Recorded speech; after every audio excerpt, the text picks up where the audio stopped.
Hello and welcome to Study IQ. मैं दिव्यांशी और आज मेरे साथ इस इंटरव्यू सेशन में जुड़े हैं Ramdatt Yadav ji, who is selected for the post of assistant review officer. ये एग्जामिनेशन इलाहाबाद हाई कोर्ट करवाता है। रामदत्त जी के बारे में बताऊं तो he is currently working in Ministry of Science and Technology. चलिए बात करते हैं रामदत्त जी से और जानते हैं इस पूरे एग्जामिनेशन के बारे में क्या रिक्वायरमेंट्स हैं, क्या पैटर्न है। तो चलिए, वेलकम रामदत्त और बहुत बहुत बधाई। Thank you ma'am. रामदत्त, थोड़ा अपने बारे में बताएं हम सभी को।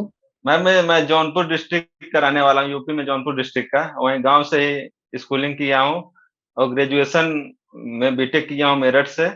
और उसके बाद मैम जॉब किया 1 साल। फिर जॉब में ही मम्मी का फोन आता है कि तैयारी करके गवर्नमेंट जॉब की कीजिए। फिर वहीं से मेरी जर्नी चेंज हो जाती है। मैं 2017 में आया दिल्ली तैयारी के लिए। फिर वहां से तैयारी करते करते मैम अभी साइंस एंड टेक्नोलॉजी में जॉब कर रहा हूँ। और भी 2-3 एग्जाम निकले हुए हैं और रिव्यू ऑफिसर पे अभी जस्ट सिलेक्शन हुआ है मेरा। तो रामदत्त जी, थोड़ा सा इस एग्जामिनेशन के बारे में बताएं, क्या ये एग्जामिनेशन है, क्या फ्रीक्वेंसी होती है इस एग्जामिनेशन की कंडक्ट कर होने की। मैम ईयर या 2 साल या 1 साल बाद हमेशा वैकेंसी आती रहती है। पोस्टें कम रहती हैं, 100 या 70-200 ऐसे पोस्ट आती है। इसका क्वालिफिकेशन ग्रेजुएशन रहता है और इसमें टाइपिंग का भी टेस्ट होता है। और ग्रेड पे इसका 4600 और आरओ का 4800 ग्रेड पे रहता है। गजेटेड पोस्ट है। तो रामदत्त जी, क्या कुछ मिनिमम रिक्वायरमेंट होती है इस पर्टिकुलर एग्जामिनेशन में बैठने के लिए। No no ma'am, simple graduation और ट्रिपल सी कंप्यूटर का कोर्स होना चाहिए। ओके, सिंपल ग्रेजुएशन और ट्रिपल सी का।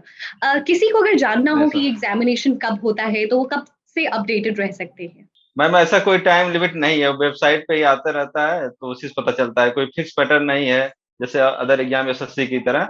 इसका कोई फिक्स पैटर्न नहीं है। अब एग्जामिनेशन की पैटर्न की बात करते हैं। सबसे पहले ये बताइए कितने स्टेजेस में ये एग्जामिनेशन होता है।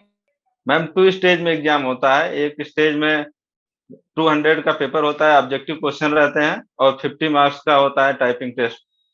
टाइपिंग टेस्ट में इसमें मार्क्स मिलता है और अदर एग्जाम में टाइपिंग टेस्ट में मार्क्स नहीं मिलता है। इसमें पूरा 50 नंबर का मार्क्स होता है और 200 का ऑब्जेक्टिव क्वेश्चन रहता है।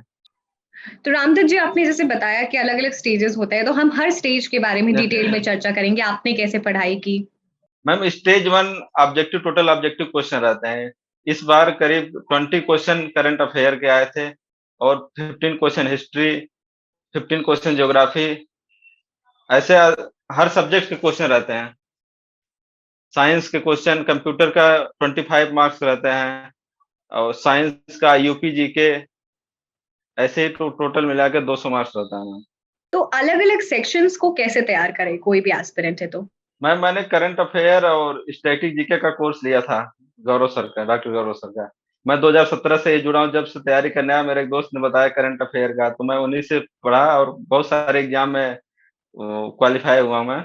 और बाकी चीजें और हिस्ट्री कोई नॉर्मल सी बुक रिवीजन पे ज्यादा फोकस करें मैम।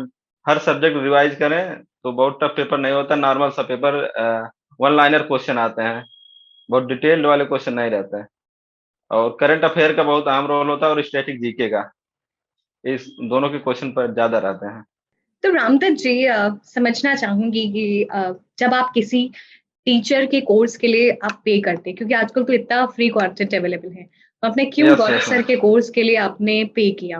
मैम पहले तो फ्री यूट्यूब पे था, तो मेरे एक दोस्त ने बताया कि करंट अफेयर यहाँ से पढ़िए, तो मैंने पढ़ना स्टार्ट किया। तो उस टाइम मैं कई एग्जाम दिया मैम। इसी का रिव्यू ऑफिसर का मैं एग्जाम दिया था तो मेरा 2 मार्क्स से नहीं हो पाया था 2019 में। तो फिर मैंने आके मिलान किया तो करंट अफेयर के ही मेरे 2 क्वेश्चन गलत हो गए थे, जो कि डॉक्टर गौरव सर ने पढ़ाया था। मैं नोट्स में भी बनाया था। वो अभी भी क्वेश्चन याद है कि ऑब्ituary का क्वेश्चन था। वो नेशनल लेवल कोई प्रेसिडेंट का डेथ हुआ था। मैं वो करंट अफेयर में पढ़ा था लेकिन वहां सही नहीं कर पाया। और भी 2-3 एग्जाम मैंने दिए। यूपी पीसीएस का प्री दिया, क्वालिफाई हुआ। आरओ दिया, क्वालिफाई था। तो ऐसे एग्जाम दिया जिसमें डायरेक्ट क्वेश्चन आते थे सर के, जो जो बताए रहते थे एग्जाम हॉल में सेम वैसे ही रिपीट होते थे क्वेश्चन। और यहाँ तक कि मैम क्वेश्चन का पता नहीं होता था लेकिन जो सर आंसर बताए रहते थे, वो नाम वहां दिख जाता था, उसी नाम पे टिक कर देते थे, क्वेश्चन सही हो जाता था। क्वेश्चन का हमें पता नहीं लेकिन ये याद रहता था सर ने बोल रखा है ये नाम कहीं ना कहीं। तो किसी को अगर हमें खुशी है कि हम आपकी सक्सेस स्टोरी का हिस्सा बन सके, रामचंद्र जी, किसी को अगर तैयारी करनी है इस एग्जामिनेशन की तो हर अलग अलग सेक्शंस को कैसे तैयार करिए? जैसे जीके का तो आपने बता दिया, और सेक्शंस? और सेक्शन मैंने मैम बुक मैंने घटना चक्र से ही पढ़ रखा हूँ और कई बार रिवीजन किया हूँ। सर से गाइडेंस में ही था, गौरव सर के, उनका भी जो सक्सेस बुक सफलता की राह बुक आई है उसमें मैंने भी लिख रखा है कि बार बार रिवीजन करें, सक्सेस का ओटीपी ही रिवीजन है। मैंने घटना चक्र की ही बुक बार बार रिवाइज किया, कई बार, कम से कम 7 बार 8 बार रिवाइज किया। सिंपल सिंपल क्वेश्चन आते हैं जो कहीं ना कहीं आए हुए क्वेश्चन रहते हैं, रिपीटेड क्वेश्चन रहते हैं मैम। कंप्यूटर पे विशेष ध्यान रखना क्योंकि उसके क्वेश्चन ज्यादा रहते हैं। करंट अफेयर और स्ट्रेटेजी के बाद कंप्यूटर का 25 क्वेश्चन रहते हैं, हिस्ट्री का 20 क्वेश्चन, ज्योग्राफी का 20 क्वेश्चन, पॉलिटी का 20 क्वेश्चन, और इंग्लिश का 10 क्वेश्चन, और हिंदी के 10 क्वेश्चन, यूपी जी के 15 क्वेश्चन। ऐसे मैम रिवीजन पे फोकस ज्यादा, कोई डिटेल पढ़ने की जरूरत नहीं है, जो नॉर्मल सी बुक आती है कोई सी भी बुक लेके बार बार रिवाइज करने लगे। रामचंद्र जी, आपने जैसे बताया कंप्यूटर के नेक्स्ट हाईएस्ट क्वेश्चन रहते हैं जीके के बाद, क्या क्या कवर यस मैम। होता है कंप्यूटर में? कंप्यूटर बेसिक बेसिक नॉलेज रहता है, मेमोरी का क्वेश्चन, इंटरनेट पे क्वेश्चन आ जाते हैं, बेसिक एकदम बेसिक क्वेश्चन, और सॉफ्टवेयर पे क्वेश्चन आ जाते हैं, फुल फॉर्म जैसे कंप्यूटर में कुछ है, basic basic simple simple question आते हैं। खोज कब हुआ है, कितने कौन सा संस्करण चल रहा है, ऑपरेटिंग सिस्टम क्या है, सिंपल सिंपल क्वेश्चन आते हैं लेकिन क्वेश्चन ज्यादा रहते हैं उसमें। ये तो हमने रिटर्न की बात कर ली, और रिटर्न में किस तरीके से क्वेश्चन वहां पे एग्जामिनेशन में अटेम्प्ट करना है, क्योंकि अब बहुत सारी चीजें आप पढ़ लेते हैं, इंपॉर्टेंट है कि वहां पे आप कैसे परफॉर्म करते हैं। मैम वहां पे जो परफॉर्म सही करता है उसी का सिलेक्शन वही डिपेंड करता है मैम, वहाँ 2 घंटे आपने कैसे पे किया। मैम एक तो इसमें नेगेटिव मार्किंग नहीं रहती है, तो बहुत ध्यान से करना होता है, क्योंकि नेगेटिव मार्किंग न रहने से माइंड और फ्री हो जाता है और करते जाते हैं, पता भी नहीं चलता कौन सही कौन गलत। इसे पूरा कंसंट्रेट होके वहाँ क्वेश्चन अटेम्प्ट करने होते हैं। पहले तो मैम जो एकदम श्योर शॉट थे कि ये क्वेश्चन आते हैं, पहले मैंने वही अटेम्प्ट किया, फिर दोबारा फिर देखा कि इसमें ऑप्शन एलिमिनेट करके कैसे हो सकता है, फिर नेगेटिव मार्किंग थी नहीं इसलिए टोटल अटेम्प्ट किया मैंने 100%। तो नेगेटिव मार्किंग नहीं होने की वजह से कंपटीशन डेफिनेटली और ज्यादा हो जाता है। Yes ma'am, yes ma'am. Speed और एक्यूरेसी का इसमें खेल आ जाता है, तो स्पीड और एक्यूरेसी को कैसे बनाए रखें? क्योंकि आपने जैसे कहा कि माइंड फ्री होके एग्जामिनेशन दे दो, और वो बहुत ज्यादा फ्री होना भी एग्जामिनेशन में थोड़ा सा आपको इफेक्ट डाल देता है। यस यस मैम, क्योंकि नेगेटिव मार्किंग नहीं रहती मैम, पता भी नहीं चलता कौन क्वेश्चन अटेम्प्ट सही किए नहीं किए। टाइम ज्यादा रहता है मैम, टाइम की कोई प्रॉब्लम नहीं होती क्योंकि पूरा जीके के ही क्वेश्चन रहते हैं और रीजनिंग के 20 क्वेश्चन रहते हैं, तो टाइम का मैटर उतना नहीं करता, लेकिन है कि पूरा कंसंट्रेट होके पहले जो जो सही आते हैं वही किया था मैम। उसके बाद फिर देखा कि और कौन सही हो सकते हैं अगर ऑप्शन एलिमिनेट किया जाए। फिर कुछ क्वेश्चन छोड़ दिए थे जिसको बिल्कुल पता नहीं था, वो लास्ट में वैसे क्लिक कर दिए। रामदत्त जी, ये तो हमने रिटर्न की बात कर ली।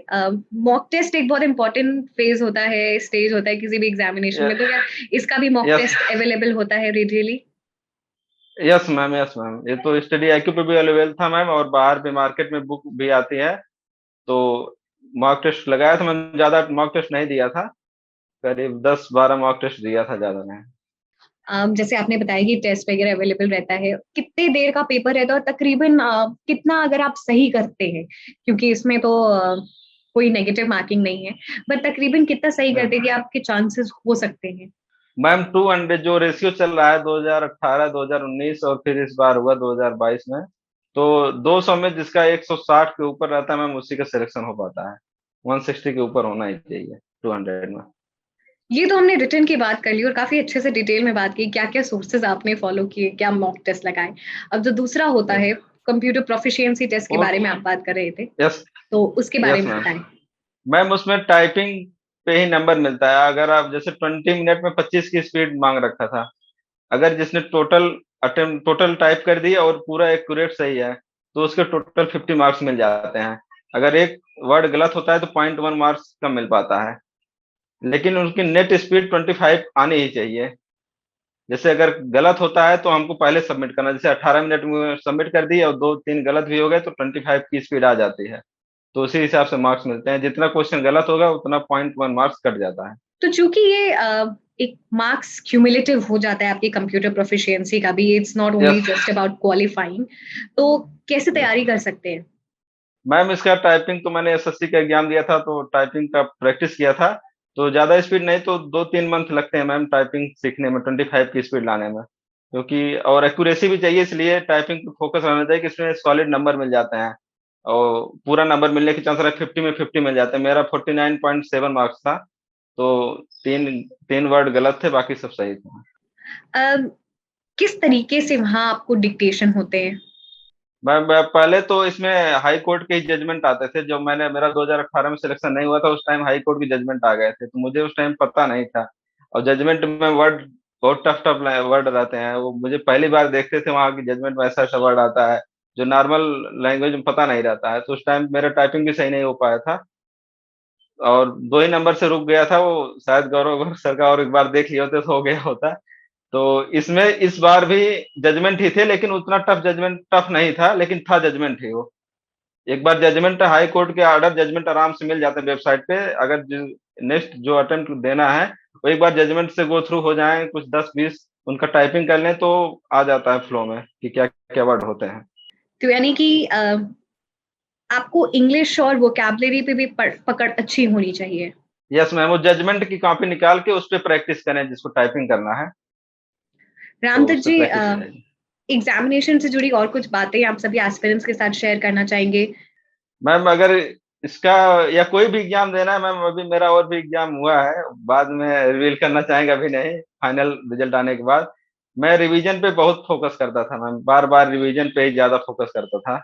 और इस एग्जाम की बात करें तो इसमें 200 क्वेश्चन पूरा ऑब्जेक्टिव रहते हैं मैम, जो जितना रिवीजन करेगा फैक्ट रहते हैं, फैक्ट पे टिक करते चले जाना है। और टाइपिंग पे विशेष फोकस, क्योंकि पूरा 50 में 50 मार्क्स मिलते हैं, 49 ऐसे मार्क्स मिलते हैं, तो इकट्ठे नंबर हो जाते हैं। उधर जीएस में उधर कटने के चांस ज्यादा रहते हैं, लेकिन इसमें बहुत कम चांस रहते हैं नंबर मार्क्स कट पाए। तो यही थे। और इस करंट अफेयर का विशेष रोल हर एग्जाम में रहता है मैम, लगभग 20 to 25% रहता है। अगर जो डेली वीडियो देखता है सर का, उसमें एक क्वेश्चन भी गलत होने का चांस बिल्कुल नहीं रहता है, वो पूरा 100% आएगा करंट अफेयर का और स्ट्रेटेजी का।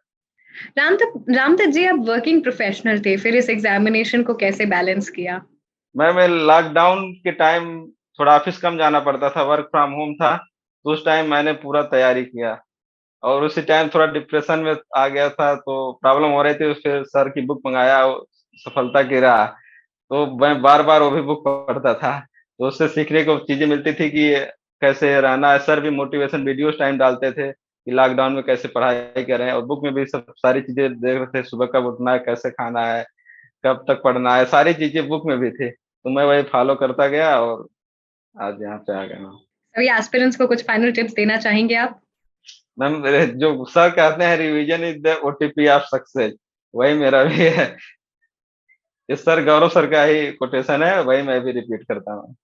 तो मैं भी वही रिपीट करूंगी जो गौरव सर बोलते हैं हमेशा, कि revision is the key, revision is the key to success. इसलिए सक्सेसफुल होना है तो यस मैम, रिवीजन यस, करते रहे, निरंतर करें, यस मैम, क्योंकि अल्टीमेटली आप पढ़ बहुत सकते हैं, लेकिन रिटेंशन जो करेंगे यस वही मैम। रिफ्लेक्ट कर पाएंगे। इसलिए ओ रिवीजन यस मैम। करें, रिटेन करें और रिफ्लेक्ट करें। Thank you so much Ramdatt ji, पूरी टीम की तरफ से ढेर सारी शुभकामनाएं। थैंक यू मैम, बहुत खुश हूँ इतने बड़े प्लेटफॉर्म पे आकर के। Thank you ma'am.